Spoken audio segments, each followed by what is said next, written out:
Salut les turfeuses, salut les turfeurs, bienvenue pour un nouveau pronostic de Benoît Requin. Merci pour vos likes, pour vos commentaires. N'hésitez pas à vous abonner pour recevoir tous mes pronostics tous les jours et pour accéder à tous mes tickets pour la course du Quintet. Rendez-vous sur mon site internet Benoît Requin. Je vous ai mis en place un nouveau tarif d'abonnement et vous trouverez le lien de mon site internet directement dans mon commentaire épinglé. Ok, place au pronostic du Quintet du vendredi 5 novembre. Direction Paris-Vincennes pour le prix Galéa. Trop attelé, 2700 mètres, 15 partants, réunion 1, course 3.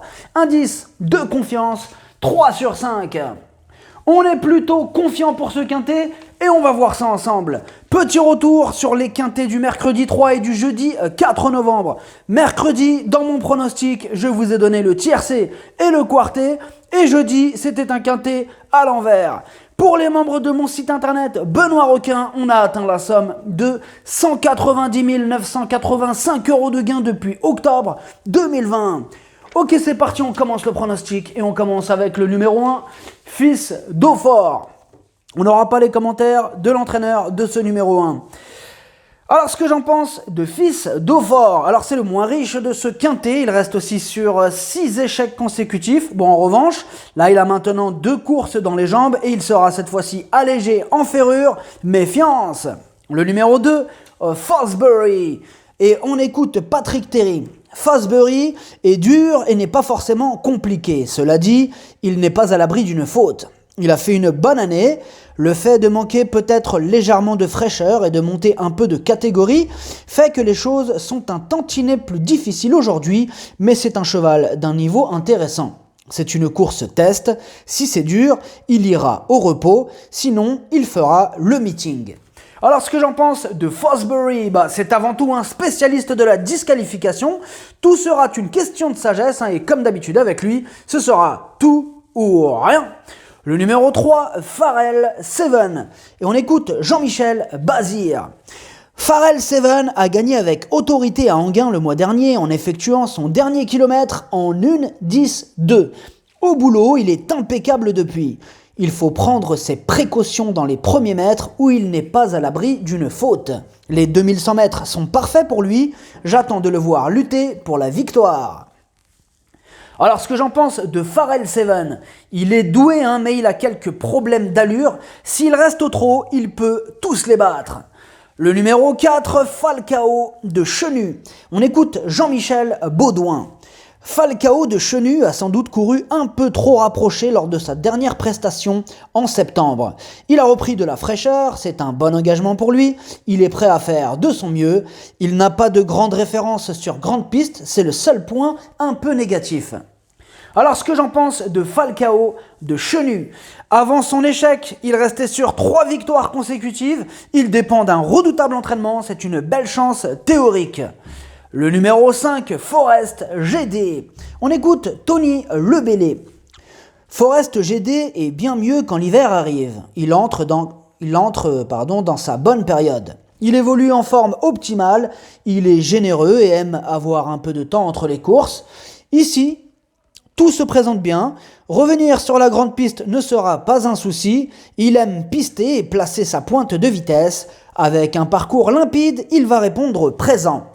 Alors, ce que j'en pense de Forest GD, il traverse une belle période de forme, il fait l'arrivée de toutes ses courses actuellement, il va défendre chèrement ses chances. Le numéro 6, Fashionable Quick. On écoute Mike Esper. Fashionable Quick a très bien couru en dernier lieu, malgré un dernier kilomètre accompli avec une roue crevée. Il est en bonne forme et la grande piste l'avantage. Comme il n'est pas vite en partant, il doit attendre. Pour gagner, c'est toujours difficile, mais j'espère qu'il prendra une place. Alors, ce que j'en pense de Fashionable Quick, il fait toutes ses courses quand il est confié à Franck Nivard, même si Vincennes, c'est vrai que cet hippodrome ne lui réussit pas ces derniers temps, mais attention, mieux vaut ne pas le sous-estimer. Le numéro 7, Fuchsia Pierre-J. Et on écoute Jean-Luc Bijon. Fuchsia Pierre-J n'a pas démérité lundi à Laval où il évoluait ferré. Il sera cette fois plaqué devant. Il est bien engagé et a désormais 3 courses dans les jambes. C'est vrai qu'il n'avait pas réalisé un grand meeting l'hiver dernier, mais il a progressé comme l'attestent ses performances du printemps. Vendredi, il faudra que tout se passe bien, mais une place reste à sa portée.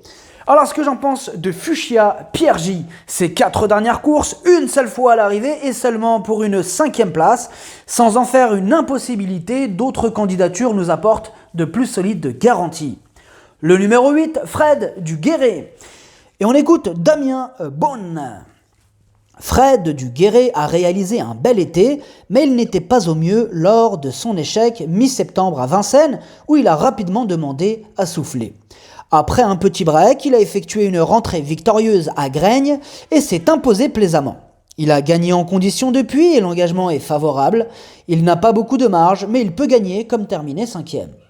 Alors ce que j'en pense de Fred du Guéret, il est plutôt régulier dans l'ensemble, il donne toujours son maximum en compétition. Attention à lui. Le numéro 9, Feeling Paco. On écoute Sébastien Ernaud. Feeling Paco a gagné à Mokanchi sans être particulièrement affûté fin septembre. Il n'a pas été revu depuis. J'ai essayé de préparer cette course de la meilleure des manières, mais on est tout de même à 6 semaines. Je le défère des 4 pieds cette fois. Il me paraît très compétitif à ce niveau et à sa place à l'arrivée. Alors ce que j'en pense de Feeling Paco, ces 2 dernières sorties sont excellentes, il est confirmé à ce niveau, il joue la carte de la fraîcheur, il peut faire mal. Le numéro 10, Fogo Pico, et on écoute Florian Joseph. Fogo Pico a couru durant toute la saison et je l'ai trouvé un peu moins tranchant récemment. Je le pensais capable de s'imposer au sable. Il retrouve la grande piste de Paris-Vincennes et sera pieds nus cette fois. Il s'est maintenu en bonne condition physique, l'opposition est présente et il devra fournir sa meilleure valeur. Cette course va permettre de juger précisément de sa forme exacte. Alors, ce que j'en pense de Fogo Pico. Il est dans son jardin à Vincennes, il affectionne ce parcours, là il est déféré des 4 pour l'occasion, il a sa chance. Le numéro 11, Feeling Boy. Et on écoute Yves Dreux. Feeling Boy a effectué un petit break cet été. Sa course de rentrée, le mois dernier au Sable d'Olonne, était très bonne. Sa condition physique est optimale et l'engagement idéal, mais il reste toujours aussi compliqué. Le déferrage des postérieurs et la grande piste vont l'avantager, il ne faut pas le négliger. Alors ce que j'en pense de Feeling Boy, il reste sur 4 échecs consécutifs et ça refroidit un peu, mais attention, c'est quand même un spécialiste du cassage de tickets et mieux vaut lui accorder une note de méfiance. Le numéro 12, Fabago du Gers. On écoute Nicolas Bazir. Fabago du Gers a souvent joué de malchance cet été. Lors de son avant-dernière course, après un bon départ, il s'est retrouvé dernier par le jeu des relais dans une course sans train. Dernièrement, il se présentait principalement pour ce bel engagement. Même s'il est plus à son affaire sur les tracés réduits, il peut surprendre. Alors ce que j'en pense de Fabago du Gers, c'est cette dernière course, 7 échecs. Il ne sera pas malheureux toute sa vie, mais on a besoin qu'il nous rassure. Le numéro 13, Fakir de Gèvres. Et on écoute Thibaut Dromini. Fakir de Gèvres est meilleur en allant devant, ce qu'on n'a pas pu faire. Il faut oublier cette course, il a l'air d'avoir bien récupéré. Ici, l'engagement est un peu plus facile au niveau des gains. Cela dit, 2700 mètres, départ volté, ce n'est vraiment pas son sport. Je suis un peu dans le flou et réservé, on verra bien. Alors ce que j'en pense de Fakir de Gèvres, il est plus confirmé sur courte distance et au niveau inférieur. Il va devoir sortir le grand jeu pour espérer terminer dans la bonne combinaison. Le numéro 14, Free Rider. On écoute Jean-Luc Bijon. Free Rider a du mal à retrouver son meilleur niveau à l'entraînement. Il montre qu'il a encore besoin de courir. Certes, il découvre de bonnes conditions de course, mais ce bel engagement arrive trop tôt dans son programme. Face à des adversaires affûtés, il est préférable de l'écarter. Alors, ce que j'en pense de Free Rider, ces 12 dernières courses, rien, zéro, walou, nada, difficile de lui accorder notre confiance dans ces conditions.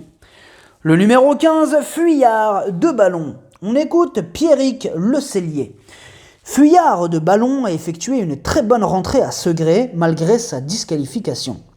Je suis arrivé un peu vite dans le tournant final. Il ne peut rêver meilleur engagement, mais on ne court pas seul.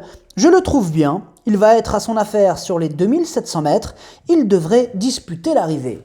Alors ce que j'en pense de Fuyard de Ballon, il n'a couru que 2 fois sur cet hippodrome, mais il fait face à un bel engagement, c'est le plus riche de la course. Il sera piloté par Johan Le Bourgeois, surprise possible. Le pronostic, ça donne 3, 9, 5, 4, 6, 10, 8, 15, cheval de complément le 2, si jamais il y a un autre nom partant et ça peut arriver, le 11. Merci d'avoir suivi cette vidéo, n'hésitez pas à vous abonner pour recevoir tous mes pronostics tous les jours et pour accéder à tous mes tickets pour la course du Quintet, rendez-vous sur mon site internet Benoît Requin et venez profiter du nouveau tarif que je vous ai mis en place, à jouer avec modération, bonne chance, chopez-le moi, ciao.